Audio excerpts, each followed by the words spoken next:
नमस्कार। 4C supreme law partners की इस नए कानूनी एपिसोड में मैं एडवोकेट डॉक्टर अजय कुमार पांडे आपका स्वागत करता हूं। मैं आपको लेकर चल रहा हूं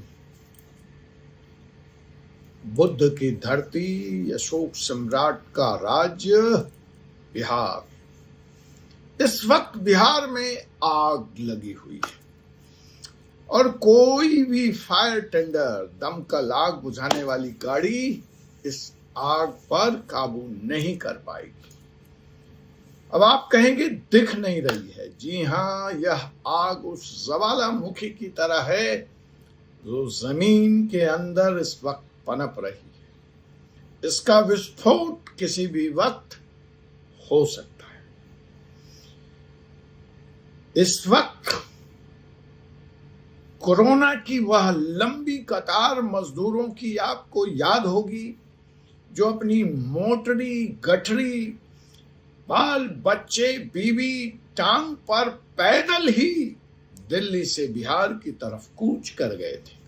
कमोबेश वही हालत है कि इस आग में झुलसने को होता उल्टा है। आग लगती है तो भगदड़ मचती है, लोग वहां से भागते हैं, लेकिन बिहार की यह आग अनोखी है। हर कोई इस आग में जलने के लिए जा रहा है, लेकिन भागने की बजाय वह आग की तरफ दौड़ा चला जा रहा है। आप कहेंगे वकील साहब क्यों अनबुझी पहेलियां बुझा रहे हो? ऐसा तो कुछ हो नहीं रहा है बिहार में।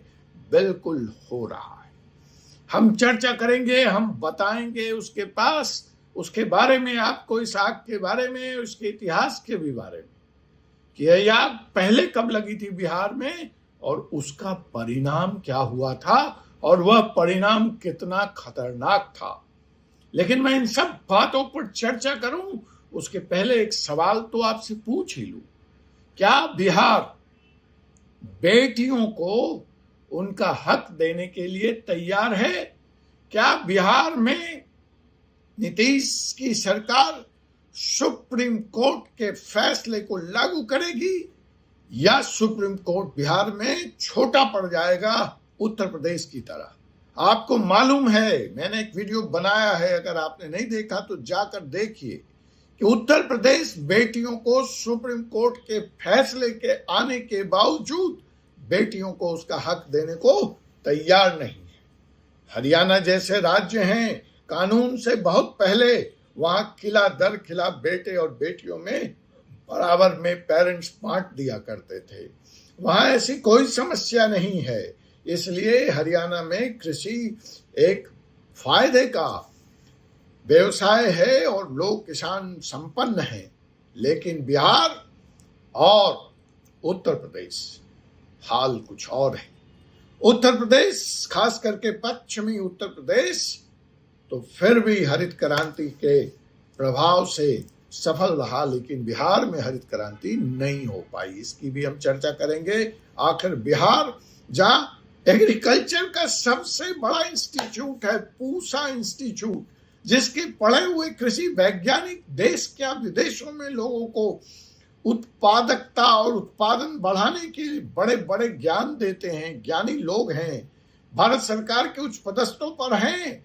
पूरे देश से लोग वहां कृषि विज्ञान के बारे में पढ़ने आते हैं। ऐसे नामी ग्रामी पूसा इंस्टीट्यूट ऑफ एग्रीकल्चर होने के बाद दिया तले अंधेरा अगर कहीं देखना है तो बिहार में देखिए, खास करके कृषि के मामले में। तो फिलहाल इन टिप्पणियों से इतर मूल सवाल पर आते हैं कि क्या बिहार बेटियों को उनका हक देगा?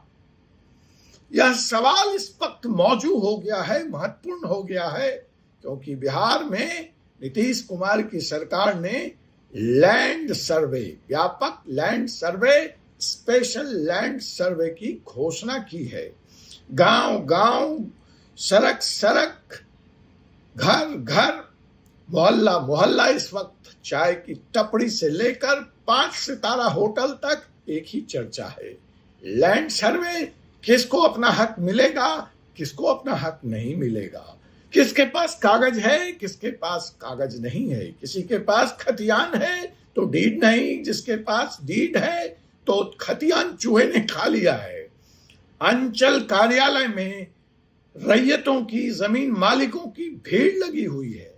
आर्थिक दोहन के भी शिकायतें मिल रही हैं। मुट्ठी गर्म किए जा रहे हैं। दबंगों का बोलबाला है। और जो बेचारा बिहारी बिहार से बाहर 2 रोटी कमाने चला गया है, इस वक्त वह ट्रेनों में धक्के खा रहा है, बिहार की तरफ दौड़ रहा है कि इस लैंड सर्वे में कहीं उसका हिस्सा न मारा जाए। कई ऐसे बिहार के लोग हैं जो 70 के दशक में बिहार से बाहर चले गए हैं। ताजा स्थिति में उनकी जमीन कहाँ है, वो किसके नाम है, किसके नाम रसीद कटी, उनको कुछ नहीं पता। वो भी बिहार की तरफ सरपट भागे जा रहे हैं इस आशा में कि शायद अब उनको उनका हिस्सा मिल जाए। उधर बिहार में जो भाई बैठा है वो लठ लिए बैठा है, आओ इधर हम तुम्हारी टांगे तोड़ देंगे। तो माहौल गर्म है। सवाल फिर बेटियों का, और वो जो बहन बेटियां अपने हिस्से से मकसूद कर दी गई हैं, अपना हिस्सा नहीं मिला है, बिहार सरकार कहती है कि अब वंशावली के फॉर्म में उनका नाम आपको लिखना पड़ेगा, उनको अपना हक देना पड़ेगा। क्योंकि सुप्रीम कोर्ट ने कहा कि चाहे पैतृक संपत्ति हो, चाहे विरासत में मिली संपत्ति हो, पिता की अर्जित संपत्ति हो या विरासत में मिली संपत्ति हो, दोनों में बेटियों का बराबर हक है। लेकिन बिहारी भाई देने को तैयार नहीं दिखता, लठ लिए बैठा है, भाई के लिए भी जो बिहार से बाहर है और बहनों के लिए भी। अब देखना है कि सरकार बेटियों को उसका हक कैसे दिला पाती है, मिलेगा भी कि नहीं मिलेगा। खैर, यह सवाल भी मौजूद है, जेन्यून है कि नीतीश कुमार ने बर्रे के छत्ते में हाथ डाल दिया है। नीतीश कुमार के सामने कोई विकल्प भी नहीं था, सरकार करे तो क्या करे। बिहार की प्रगति इसलिए रुकी पड़ी थी कि वहां लैंड मैनेजमेंट सिस्टम है ही नहीं, लैंड का रिकॉर्ड है ही नहीं। उद्योग धंधे व्यवसाय कहाँ लगाए जाएं, कैसे लगाए जाएं, यह बहुत बड़ी समस्या है बिहार के लिए। और हरित क्रांति भी बिहार में इसलिए नहीं हो पाई कि जब ये लैंड रिकॉर्ड नहीं था और जमीन छोटे छोटे टुकड़ों में बटा है, तो ट्रैक्टर कहाँ से आए, ट्रैक्टर किसकी जमीन पर चले, चौहद्दी का मार्का ही नहीं लगा है। तो इन सारी समस्याओं को देखते हुए जहां तक नीतीश कुमार की इंटेंट का सवाल है, तो बड़ा दुस्साहसिक कदम है। और मैं मुख्यमंत्री जी से वैसे तो अक्सर असहमत रहता हूं, लेकिन इस मुद्दे पर मैं उनके साथ हूं। वो बहुत बड़ा काम कर रहे हैं, वो इतिहास पुरुष बन जाएंगे इस काम को अगर उन्होंने अंजाम दे दिया।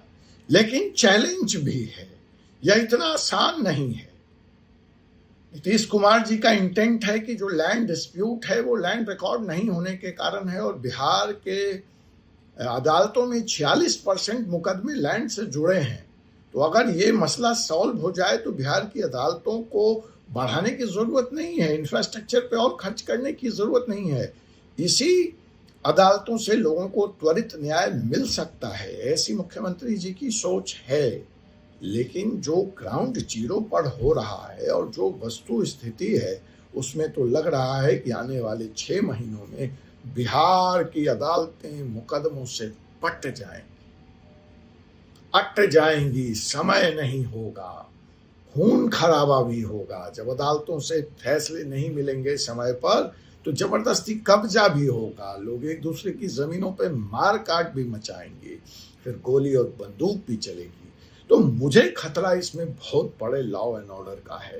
प्रशांत किशोर जैसे लोग नीतीश कुमार जी का अंतिम मर्सिया लिख रहे हैं, बोल रहे हैं नीतीश कुमार की राजनीति की अंत होगी। उन्होंने जिस बर्रे के छत्ते में हाथ डाला है और जो हंगामा खड़ा होने वाला है, अगर ऐसा हुआ तो इसका भुगतान भाजपा को भी करना पड़ेगा, क्योंकि भाजपा सरकार में है।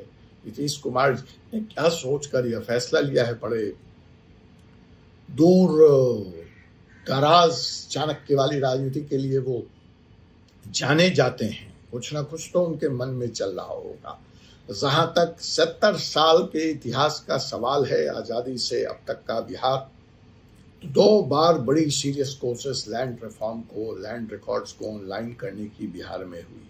पहली कोशिश प्रथम मुख्यमंत्री श्री बाबू के कार्यकाल में हुई, लेकिन जो विद्रोह का आलम फूटा, जो ज्वालामुखी का लावा फूटा, श्री बाबू अपना हाथ पीछे खींच लिए, सर्वे वहीं रुक गया। दूसरी बार महामाया प्रसाद ने इस लैंड सर्वे को अंजाम देने का प्रण लिया। बहुत शिद्दत से वो आगे बढ़े। परिणाम, विधानसभा के बाहर बिहार प्रदेश का मुख्यमंत्री ट्रक से कुचलकर मार दिया गया। उसके बाद किसी मुख्यमंत्री ने इस बर्रे के छत्ते में हाथ डालने की हिम्मत नहीं की। इस लैंड रिफॉर्म के बारे में बिहार में बात नहीं हुई, भूमि सुधार के बारे में बात नहीं हुई। नीतीश कुमार जी का भी इतना लंबा चौड़ा कार्यकाल रहा है। बहुत तरह के क्रांतिकारी रिफॉर्म्स उन्होंने किए। जब उन्होंने किसान बैंक बनाया, भूमि सुधार के लिए किसान आयोग बनाया, बहुत सारे अति पिछड़ों को अलग किया, बहुत सारे क्रांतिकारी शराबबंदी करी, ऐतिहासिक निर्णय लिए, तो साहसिक कदम उठाए नीतीश बाबू ने। बट यह उन सब में सबसे बड़ा दुस्साहसिक है। चैलेंज ये है कि क्या यह ग्राउंड जीरो पर सफल हो पाएगा या यह आग बिहार को एक बार फिर अपने लपेट में ले लेगा और अच्छा के बजाय बुरा होगा, मुकदमा कम होने की बजाय बढ़ेगा। अंतिम सवाल वही है कि क्या बिहार में बिहार की बेटियों को उनका हक सुप्रीम कोर्ट के फैसले के अनुरूप मिल पाएगा। नीतीश कुमार और बिहार सरकार का ताजा आदेश एक कट ऑफ डेट की बात करता है। कानूनन यह कट ऑफ डेट तो लागू नहीं होगा, क्योंकि सुप्रीम कोर्ट का फैसला स्पष्ट है कि बिना किसी कट ऑफ डेट के दोनों तरह की संपत्तियों पे बेटी का बराबर अधिकार है। देखना दिलचस्प होगा कि बिहार सरकार का यह जो नोटिफिकेशन है कि 2004 से पूर्व अगर बंटवारा हो चुका है और वो सरकारी खाते में दर्ज है, तो बेटियों का हक नहीं माना जाएगा। लेकिन अगर वो खाते में दर्ज नहीं है, सरकारी रिकॉर्ड में उपलब्ध नहीं है, तो उसमें फिर बेटियों को उनका हक देना पड़ेगा। देखना है कि जो आपसी सहमति के आधार पर इस तरह के सेटलमेंट्स हुए भाइयों और बहनों के बीच में, वो कानून की शक्ल में, कानून की धरातल पर कितने खड़े उतरते हैं, उसको लेकर नया विवाद भाई और बहनों के बीच होता है या नहीं होता है, और होता है तो सरकार इससे कैसे निपटती है। लेकिन कानूनी तौर पर बिहार सरकार का यह नोटिफिकेशन सुप्रीम कोर्ट के जजमेंट के खिलाफ है। तो यह भी देखना दिलचस्प होगा कि क्या इस तरह का कोई मुकदमा कोई बिहार की बहन बेटी लेकर सुप्रीम कोर्ट आती है, कंटेम्प्ट फाइल करती है बिहार सरकार के खिलाफ, या इस पर एक PIA लगता है। खैर, इस मामले में जो भी अपडेट होगा, बिहार से आग की लपेटें आपको जख्मी न कर दें, जला न दें, ध्यान से रहें, सुरक्षित रहें। हम आपको ताजा अपडेट इस मसले पर देते रहेंगे। तब तक मुझे एडवोकेट डॉक्टर अजय कुमार पांडे को अनुमति दीजिए। जय हिंद, जय भारत, जय संविधान।